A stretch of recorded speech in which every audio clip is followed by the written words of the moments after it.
Well, the government had a plan to store nuclear waste in the Canadian Shield in geological formations.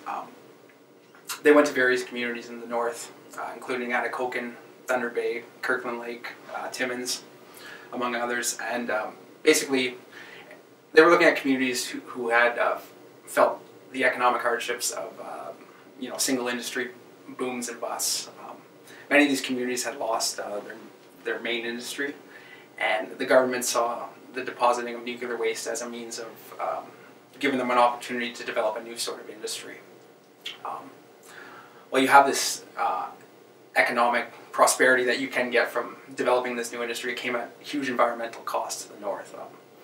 You have to remember nuclear waste lasts for hundreds of thousands of years, and there's really no saying what can happen once it's buried in the ground. And so these communities had to really decide between whether the environmental impacts were worth this new industry. I feel that the Canadian government and the Ontario government saw Northern Ontario as a solution to this growing issue of nuclear waste. The low population and large amounts of land made Northern Ontario a viable and feasible solution for the issue of nuclear waste. By the 1970s, there was 1,500 tons of irradiated fuel spent from reactors. By 1980, this amount had doubled.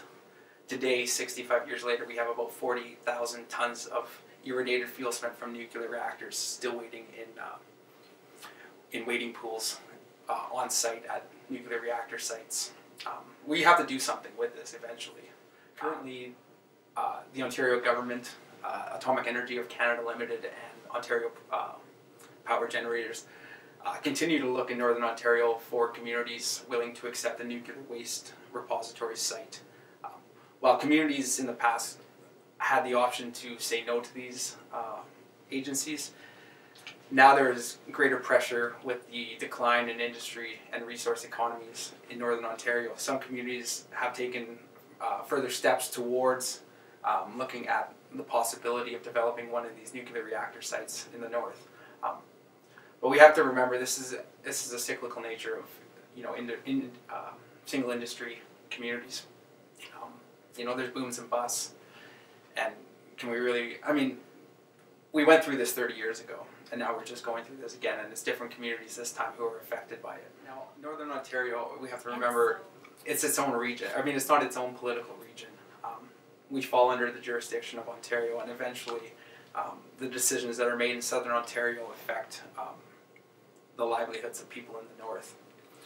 While the Ontario government did take much consideration into how communities felt about this project, there's still a strong persuasion to develop this industry in Northern Ontario.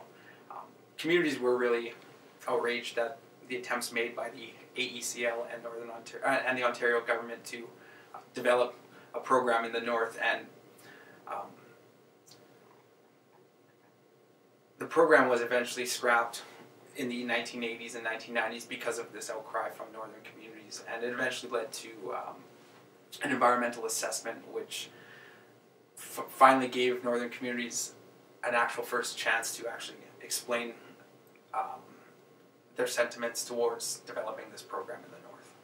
Basically, I'm trying to show that the issue of nuclear waste and Northern Ontario's relationship to nuclear energy is simply a continuation of their relationship with Southern Ontario.